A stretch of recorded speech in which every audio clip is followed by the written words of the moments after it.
Hello everyone, welcome back to the Union Pacific Railroad Evanston Subdivision.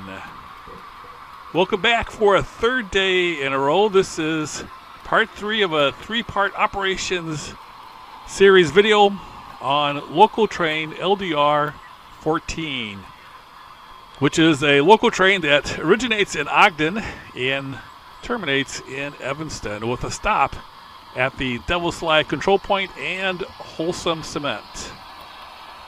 Part 1, which was put out a couple days ago, featured the local train traveling from Ogden to the Devil's Slide Control Point. Part 2 was the actual switching operations at Wholesome Cement. And now part 3, the final part, will be traveling from Devil's Slide to Evanston, where it will go into the Evanston Yard and terminate at the Evanston Yard and end up finally with the road units being placed in the maintenance track at the engine facilities at Evanston Yard.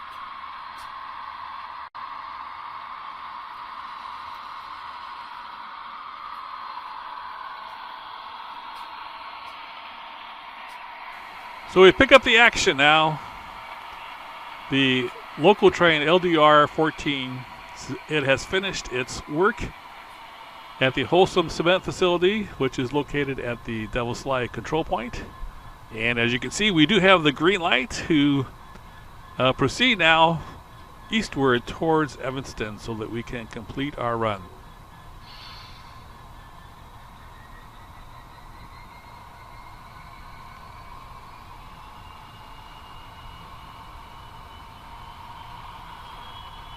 There were a few comments on the switching operations. Appreciate everybody commenting.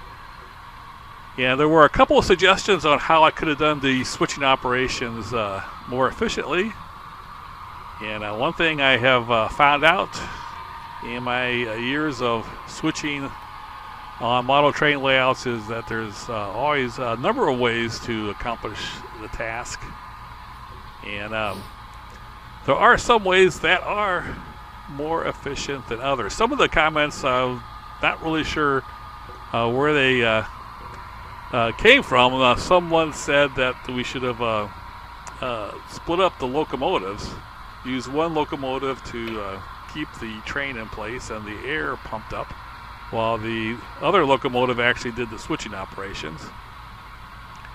Wasn't too sure about that one, but there was one, or actually a couple of people that did mention that we should have left the manifest, that we should have left most of the train back by Devil's Slide before the control point and just initially disconnected with the cars that I needed to set out. Instead of pulling the whole consist all the way up to the switching operations and then pushing it back. And I have to agree that that probably would have been a better way of doing it. Wouldn't necessarily save too much time, but it definitely would have saved fuel and not having to pull the entire consist all the way up to do the switching and then pushing it back to do the work on the other side of the siding. So that was a pretty good suggestion. Some people were disappointed that the 4 cars that I dropped off were not right behind the locomotives. We do have 2 box cars there. Some people were upset about that. Well, I should say they were upset, but they commented on that the 4 cement cars should have been right next to the locomotives. That could be possible. You could also say that maybe these 2 were blocked at the beginning because they needed to be cut off right away when we get to Evanston. Could be that they want to have those 2 cars switch to an outgoing train right away, and they maybe wanted them there. As we come up to Emory and go through control point at Emory, we just went through the Echo Canyon, by the way. It's still part of the Echo Canyon at Emory. But anyway, I'm sure we'll continue to have discussions about how switching should take place. One thing that I think most of us can agree on is that it's a lot of fun to do so and to carry out prototypical operations as best we can. All right, now we are going to finally get through the Wasatch grade here, where we do have finally some scenery. And hopefully we'll see a train along the way. This scenery was done almost a year ago, was with the help of Mark Bridgewater, who comments on this channel every once in a while, so you might want to look for that. But I think Mark's going to be back again in February, so we're going to be able to work on some more scenery in February sometime. I'm hoping I'll have all the track done and actually get to work on some scenery myself before Mark gets here.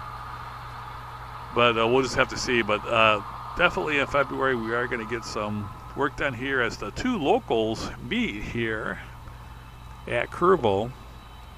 And you can kind of hear the dynamic brakes of the westbound local that's going by.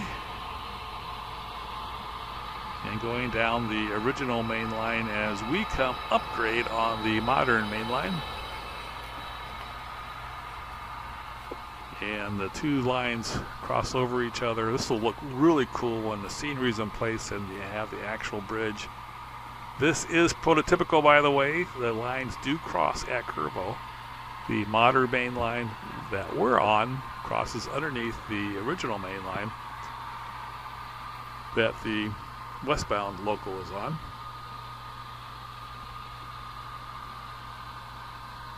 The original main line was built in 1869, and the modern main line was built in 1916. So it's a pretty cool prototypical aspect of the Evanston Sub, where the two main lines separate and then basically go two different routes up the grade from Emory up to Wasatch. I think this is the area of scenery that I want to work on next, or initially, after we get all the track done. I want to work on the scenery at Kerrville. Maybe I'll have that done by the time Mark gets here, and then we can work on the rest of the peninsula, the end of the peninsula.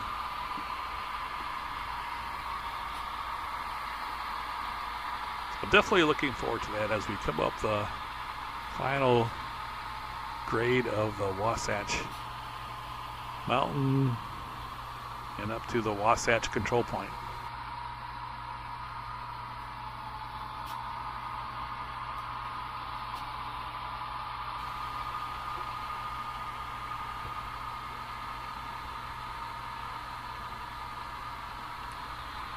Now we have an approach signal here, which means we can go through this control point.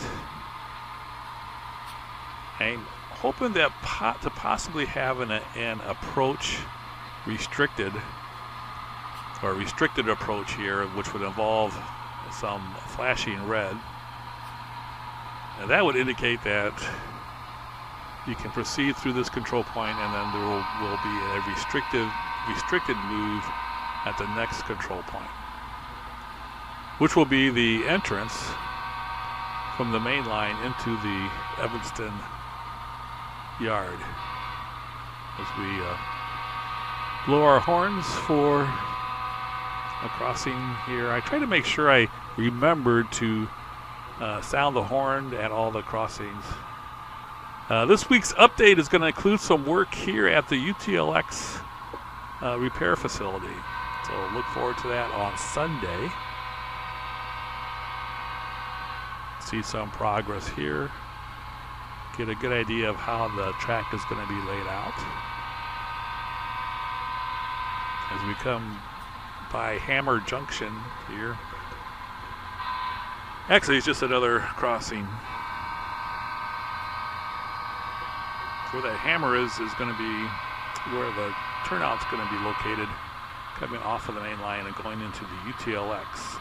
Now you notice here the elevation of the drill track and the trackage at the UTLX repair facility is not the same. That's one of the main reasons why I did not connect the two.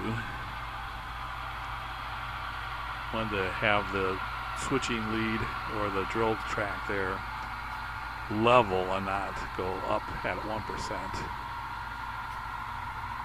Now there will be some signals here, and there will be a flashing red here to come into the yard.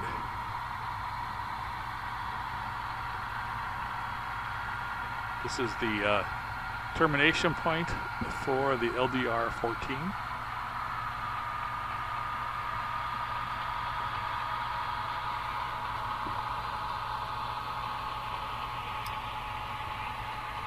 Altogether, the LDR14 in the video takes almost an hour to complete, which gives you an idea. If we have a 2.5 hour operating session and you get the chance to run this train, that takes up pretty much half of your work that you would do during a session.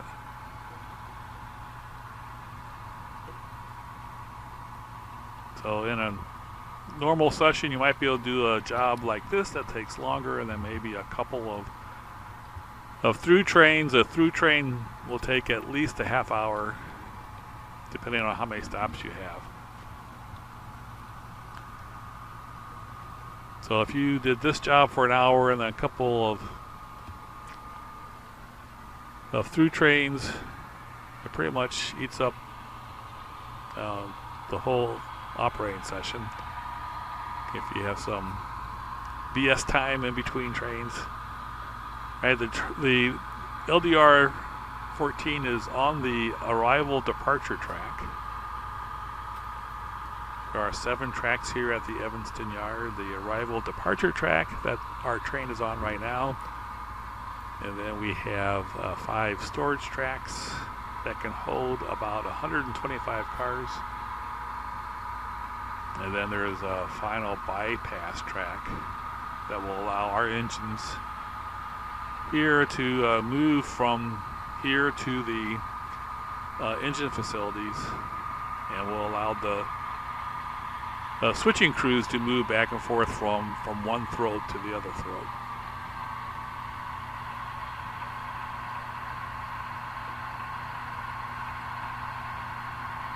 All right, we come to a stop here. Turn off our ditch lights.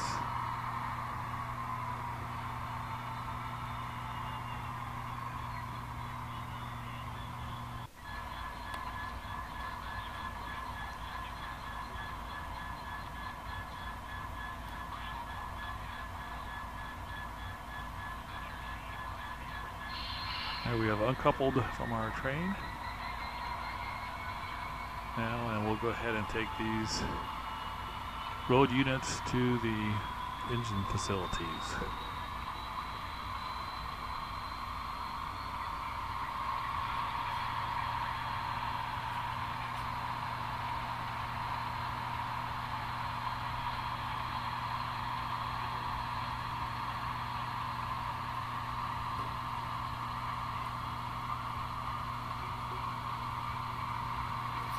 For this week's update on Sunday, not only is there some work on the UTLX repair facility that will be featured, but also did some more work here at Evanston Yard. Added the drill track on this side of the throat that goes around the corner. And then added some more turnouts so that we can begin to use the engine facility trackage.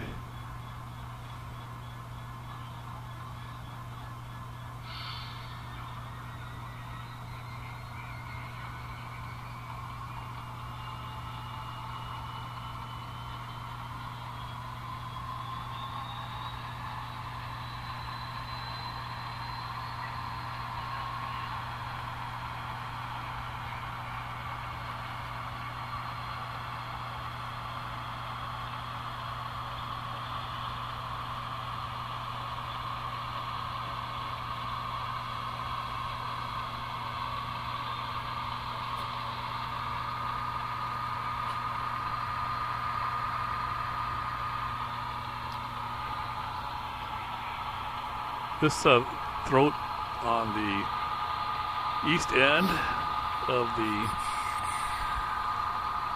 here's another operator error. The turnout is set the wrong way.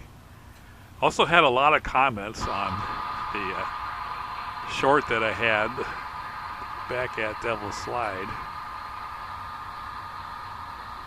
Somebody had was commenting on whether the signals were set, and with the turnout being open at that location, the train that shorted out in part 2, the train that shorted out had run a red signal.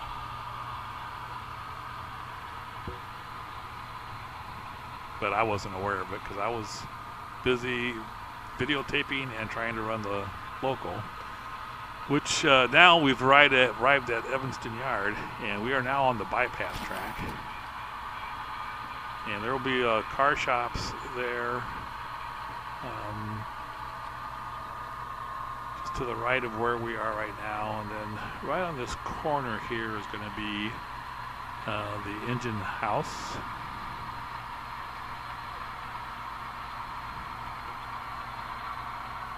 And then there's also going to be a fueling station.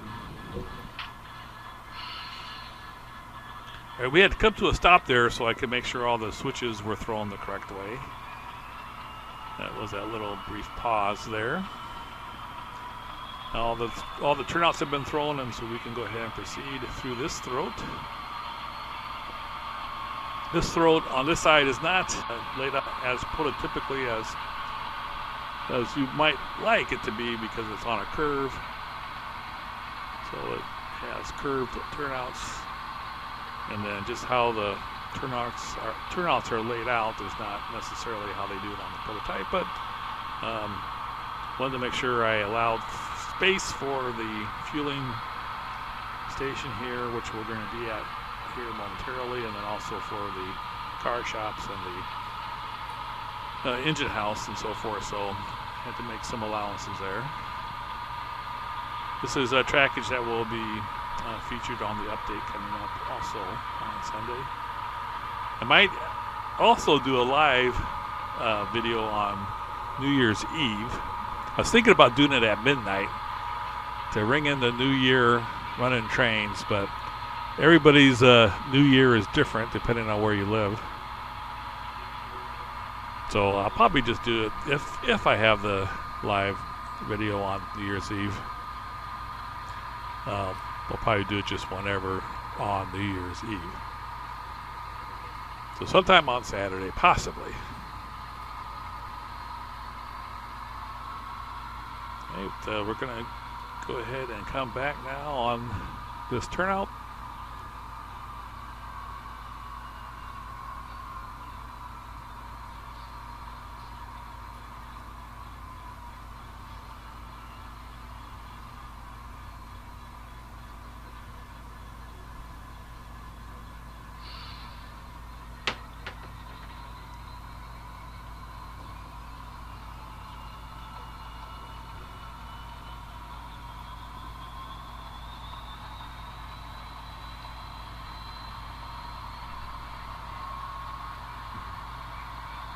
So at the end of the run, the train is on the arrival departure track, and there's a couple of yard switchers here that will sort it and classify the cars for their next leg of their trip, wherever that might be.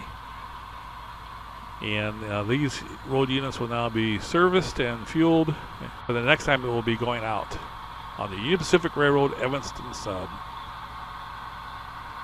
I want to thank everybody for watching, especially if you watched all 3 videos. Really appreciate it. Stay tuned again for a possible live video tomorrow and an weekly update on Sunday. Take care, everybody.